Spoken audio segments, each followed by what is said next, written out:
Good afternoon, Darlene. I'm Amanda. How are you doing today? Good, how are you? I'm good. I'm really enjoying this mild fall weather that we're having. It's pretty great. It's nice. Yeah, it's good for Thanksgiving. Okay, so today the objective of our session will be increasing fruits and vegetables in your diet, the health benefits, and some easy ways that you can add them. Does that sound okay? Yeah. All right, great. Let's get started. First, I wanted to start by asking some questions about your diet. Based on your normal day to day, like what you eat, how many servings do you think you're getting a day of fruits and vegetables? Well, I normally eat at least a banana every day, and then either a pear or an apple, and then probably a cup of like peas or corn for dinner. Okay. Do you add those to anything in particular? Um, what do you mean? Like, what recipes do you add to, or do you have the corn or the peas in?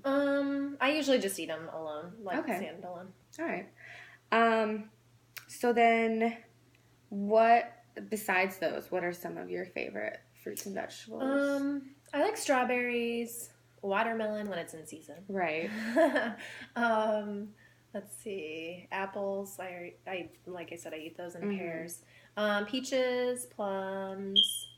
Um, I'm pretty open. It just kind of depends. Right. On the like season. Yeah. Whether or not they're good, the price, Yeah. things like that. What about vegetables? I don't really venture out too much on vegetables. Like I said, I eat peas and corn. Occasionally Brussels sprouts. Green beans every once in a while. Usually Thanksgiving. Yeah, you gotta have those green beans. So then, are there any specific fruits and vegetables that you want to incorporate in your diet but haven't tried or don't know how to prepare them? Well, one big one is kale. I don't understand the huge craze about kale. But it's kind of intimidating, and I don't know. That's just the kale chips are kind of weird. Yeah. Excuse me. And then squash. I just am so intimidated by squash. I don't even know what to do with that. Right. Yeah, it can be difficult. Yeah, it's a big craze right now with kale. It actually used to be just a garnish, but then people realized there are significant health benefits to it. It can be a little bitter, so that's why they make, chips out of it and such. I usually just try and put it into a meal. I can't really eat it by itself. It can be a little bitter. But yeah, we're going to talk about more prep methods later on. Do you know what the specific recommendation of fruits and vegetables is per day, like for the average American? No. It's about 5 to 9, just 5 and more, per day. So that probably seems like a lot, right? Yeah. And I'm sure you're wondering, like, how am I going to eat that many fruits and vegetables in a day? Like, that's crazy. But there's this whole campaign right now about more matters. Have you heard that phrase when it comes to fruits and vegetables? Basically, it's just trying to stray away from that specific number that scares people a little bit, and just trying to focus on the health benefits. And if you're trying to get more, then you're getting those health benefits. Does that make sense? Yeah. Yeah, and I think that's a really good campaign for people because I'm sure you heard that number and you're like, I'm never going to be able to do that. So, yeah, but seeing more matters is less intimidating, and I think it helps people. And there's also something that the USDA has created. Have you heard of My Plate? It sounds familiar. It kind of comes from the older version, My Pyramid. Oh yeah. Yes, I'm sure like we all learned about that in grade school and things like that. But My Plate was created by the USDA, and it's basically what an ideal plate should look like for your meals. So half of it should be your fruits and your vegetables. So that's kind of also getting away from that specific number and just trying to look at your plate and see, okay, I've got those fruits and veggies in, I'm good to go. type thing. So you don't have to worry about counting, and you just know each meal you're trying to get those fruits and veggies. So, so my question to you is, why do you think that, more matters and my plate is such a big deal?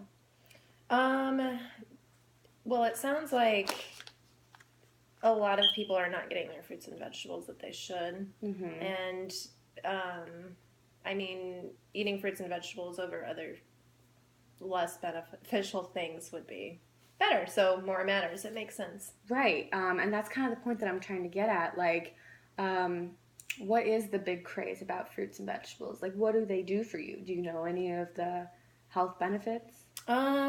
Well, I've heard about carrots and them being beneficial for your eyes. Yes. Yeah. So I would assume that a lot of different fruits and vegetables have different benefits. Yes. Yeah. They all vary in what they can do for your body. So that's why it's good to really get a wide variety of fruits and vegetables. And they always say, like, make your plate colorful. And that's really important when it comes to the variations of things that each one does.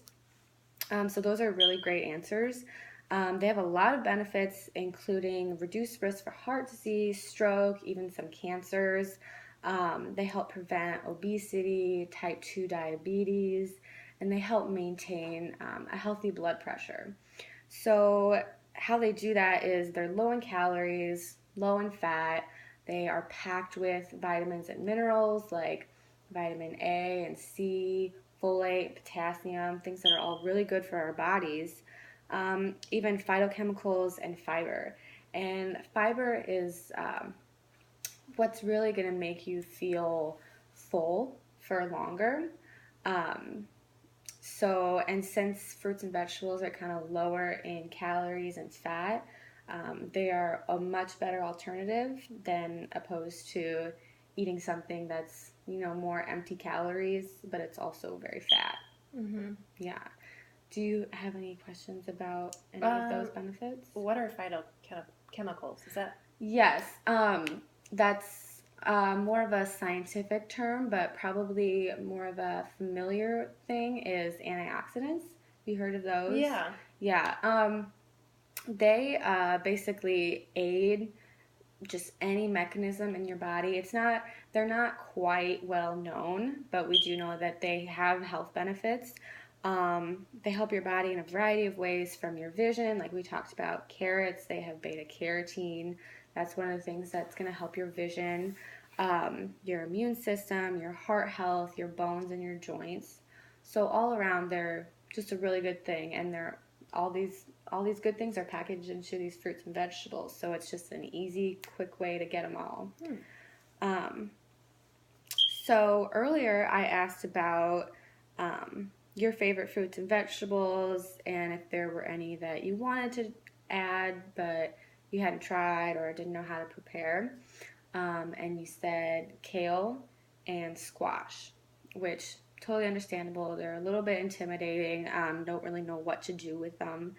But I want to talk more about some of the barriers you have besides, like the prep method. Some of the barriers you have about increasing your fruits and vegetables. So can you think of any besides like a prep method? What do you mean a prep method? Like how to cook with them, how to add them into your recipes to make them taste good. And well, the cost is a big barrier, and then I'm just really too busy. Right. Yeah, aren't we all? Very busy. The cost, definitely, I think that's a big barrier for a lot of people. And I've got some tips for that. One of them would be buying your fruits and vegetables canned. That's a really easy, cheaper way to get, those health benefits, but in a less expensive package.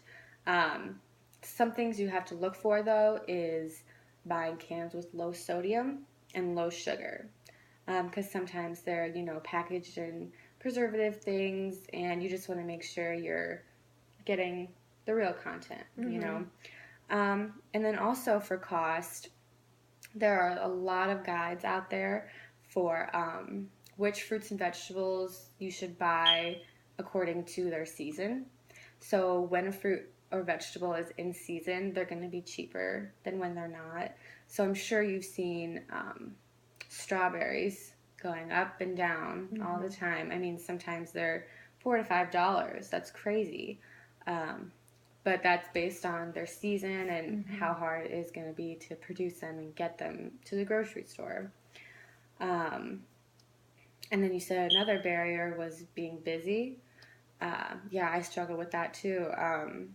But I like to have my smoothie every once in a while, and I'll add a lot of fruits and vegetables to that. I've even added kale into my smoothie, like with maybe a little bit of orange juice or Greek yogurt, apples or strawberries, to kind of mask that, but it's still in there. I'm getting that nutrients, but I can't necessarily taste it.